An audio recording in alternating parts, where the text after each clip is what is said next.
Hey, what's up, you guys? My name is Michael Novak, and welcome to yet another sort of long video from me. Today I want to talk about another taboo subject. Today I want to talk about anxiety, and in particular, social anxiety. Now, a lot of people that know me in real life or have, followed me here on YouTube or any social media would not think that I used to suffer from social anxiety, and maybe you would be surprised to find out that I still kind of suffer from it in some regards. So today I want to talk a little bit about it. I'm just going to be talking from the heart with no script or any sort of keynotes. So this may be a little bit rambly, but I'll try to keep it structured. So let's get into it. So for me, I first started developing signs of anxiety when I was like 10, which is a really young age to develop it in. Basically, when I was about 8 years old, I started gaining a lot of weight. And that was because of some things that happened in my home, some sort of private things. It's a long story. It's not that I don't want to talk about it, but it's a long ass story. But it made me start to shut myself off from the world, from other people. I gained weight and I became so introverted, and I closed myself off, and I would then become excluded socially because I became this sort of loner kid. And I don't know, man. Basically, what happened was I was alone for such a long time. Didn't really have that many friends, or any friends really. Maybe one or two at a time. And I would use so much time on my own. And it just sort of happened. I mean, it didn't happen overnight, but over a period of time, it just sort of happened. I started developing this sort of anxiety. Now, anxiety is such a weird thing because for everyone, it's different. And so it's such a unique sort of thing, I guess. But for me, it was a voice in my head. Let's say I was 14, 15, right? And that's the sort of age when you start dating and you start, going to parties and you start socializing in a different way than you normally would have, because it's sort of the transition into becoming an adult, teenage years. And so let's say I would get invited to like a party with my classmates.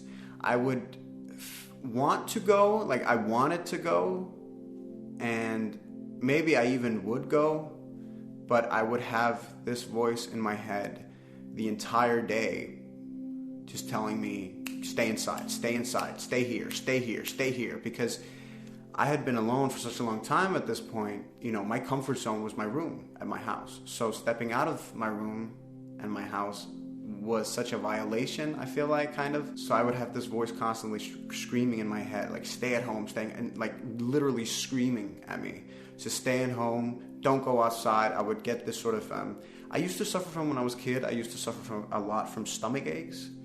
Like when I woke up in the morning, I would have these terrible pains in my stomach. They would last for several hours.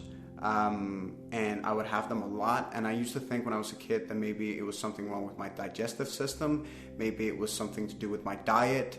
I didn't realize that was anxiety. So I had so many stomach aches and stomach pains. It's kind of hard to explain, but it's kind of like when you fall in love with someone and you sort of feel butterflies in your stomach. Just imagine that times 1,000. Like, that's what I would feel constantly. It's kind of like if you suffer from insomnia. I don't know if some of you suffer from that, but I've suffered from insomnia for like the last 10 years. And when you're laying in your bed and you're trying to fall asleep and you're twisting and you're turning, right? And you feel your pulse rising, and you get this sort of unjust feeling in your chest because you're getting frustrated with just laying there, turning and turning. That's kind of how it felt for me to have anxiety. So it was sort of a mixture of having that sort of feeling in my stomach and in my chest, and at the same time that voice in my head screaming at me. So I was really introverted. Like, I was really shy. It was so hard for me to go to any social events that I basically closed myself off for years. I wish I would have gotten some help, like maybe some medicine, something, I don't know, just something. But I didn't. I didn't get any help with it. I struggled with it alone because for a lot of years I didn't even realize that it was anxiety, that it was social anxiety. Like, I just thought I'm just weird, or I'm just shy, or I'm just quiet. And that's the misconception that I think a lot of people have. A lot of young people especially, they have this misconception that they're just shy or they're introverted or whatever, but it may be a serious psychological issue, you know? It may be anxiety, and you need to get help with that. And essentially what happened, to sum it all up, was over a series of years, it became worse and worse and worse with my anxiety. And it developed to a point where I almost couldn't leave my house. Like I still went to school and these sort of things, but other than that, I wouldn't leave my house. And then after high school, I remember thinking to myself, I took a sabbatical year, well, half of a sabbatical year, half of a gap year, 6 months, where I just sort of worked and didn't really, I didn't study, I didn't hang around other people. I would just, I would work part-time jobs, and I would mostly sleep during the day and be up at night and go down to the gym and just work out and just be in my own little closeted world. And then when I started the education as a film and TV production technician, I thought to myself, I don't want to do this anymore. Like, fuck this anxiety, fuck it. I want to talk to people. I want to get out there. I want to talk to people. I want to get rid of this shit. Because for me, like, that was the only thing I could do to get rid of this anxiety, was just put myself out of my comfort zone again and again and again and again. So I had this sort of little rule in my head when I started this education, that I had to say yes to anything I was invited to. And it worked. It worked wonders, man. I established so many relations on that education. I fell in love. A lot of things happened, man. A lot of things happened, but I got out of my comfort zone again and again and again. And that was the only thing I could do, was just to continue saying yes to these social events and going to these social events, even though it would be traumatic, even though it would hurt in my entire body, and even though I would have this screaming voice in my head, I kept telling myself, I need to go to these things. I need to be a part of this. I need to get out of my comfort zone. But what worked for me was discovering that the more I got out of my comfort zone, the more I would realize, hey, this isn't so bad. Like, this is actually kind of fun. It's actually nice to spend time in other people's company, which, like, the more social interactions I would have would convince me otherwise. Like, it would convince me to not listen to this voice in my head. So the voice has become less louder. The voice has become less sort of vibrant in my head, and it's kind of quiet now, but it's still there. It's still there. But it definitely has gone from a point where I could not control it. It was so vivid. It was so loud. That voice in my head, those pains in my stomach, all of that stuff was so vibrant, so intense that I couldn't do anything. And now it's come to the point where I can do whatever I want socially. I've learned to shut it off. I'm not saying that that's the way to treat anxiety at all, the way that I did, because I think you should definitely seek professional help if you discover that you're suffering from this. But for me, I don't know, it just kind of never felt like an option, because we're brought up with this misconception that we just need to get out more. My brother would tell me this for years when I was younger.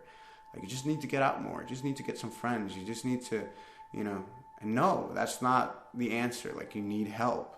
You need professional help to get out of your bubble, to step out of your comfort zone and to learn how to deal with anxiety. But yeah, even my job, I mean, I'm a truck driver, but I'm a delivery driver, kind of like, I don't know, FedEx or UPS or whatever, right? I work for a Danish company, and I have all these clients and customers throughout the day. Throughout a normal work day, I visit maybe 30 different places, and I talk with them all. Out of an 11-hour work day, I drive maybe 3 hours. The rest of it is mostly, socializing with people in general, like strangers, but still. I'm really glad that I have a job where when I get home at the end of the day, I don't have a need to be social. You know what I mean? I talk to so many people. I'm out so many different places throughout the day that I don't need, when I come home, to be social. It's not that I don't want to. I just don't need it, because I get it throughout the day. And I think if I had a job, let's say I was maybe a film editor and would sit in an office and edit movies all day and just be alone with myself and my own thoughts, I think maybe I would develop anxiety again. I think it would get stronger, and I think it would become a lot worse, just like back in the day.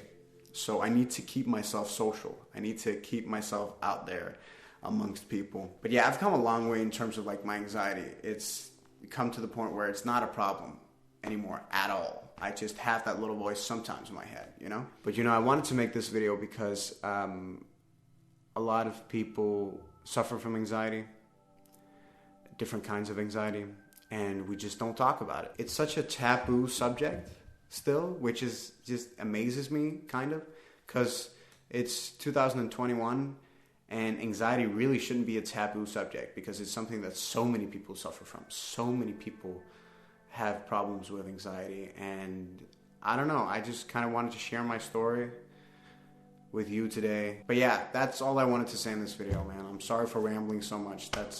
It seems to be the only thing that I'm doing on YouTube these days now. It's just rambling. But yeah, thank you so much for watching. I'm gonna wrap up this video, fuck it. Thank you so much for watching. I hope you got something out of this video. I don't know. And I hope you decide to stick around and subscribe and like this video and all that shit. And I'll see you guys at another time. Bye.